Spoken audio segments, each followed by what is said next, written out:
Écoutez, tout le monde a été surpris des attaques très violentes de M. Soral contre Jean Bricmont et moi. Et il faut être clair, c'est un peu un fantasme là, hein. L'idée que Jean Bricmont et moi, on contrôlerait les librairies en Belgique et qu'on empêcherait la vente de son livre. Je ne sais pas si c'est une stratégie de marketing, en tout cas ça me semble ridicule. Voilà.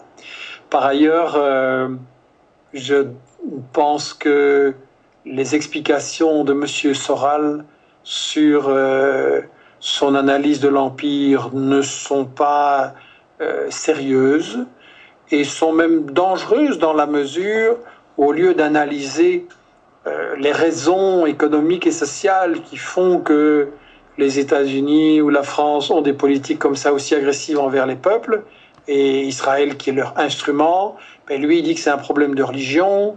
Il pousse en fait, à mon avis, à aggraver les contradictions entre musulmans et juifs, ou musulmans, juifs, chrétiens et tout ça. Moi, mon point de vue est très clair.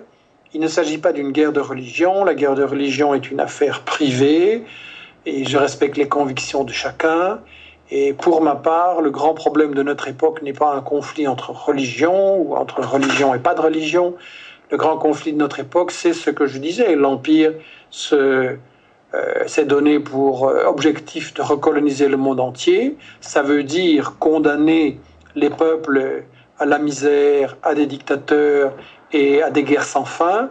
Et face à cette stratégie de l'Empire, de quoi avons-nous besoin? D'unité, pas de chamaillerie. Nous avons besoin d'unité entre les musulmans, les chrétiens, les juifs, qui ne sont pas pour le sionisme d'Israël, qui ne sont pas pour la guerre et qui se battent justement pour l'égalité et pour le respect des droits des Palestiniens, et aussi les non-croyants dont je suis. Et je pense que tous ces courants, nous devons nous unir ensemble pour résister à l'Empire et pas commencer à lancer des querelles qui nous divisent.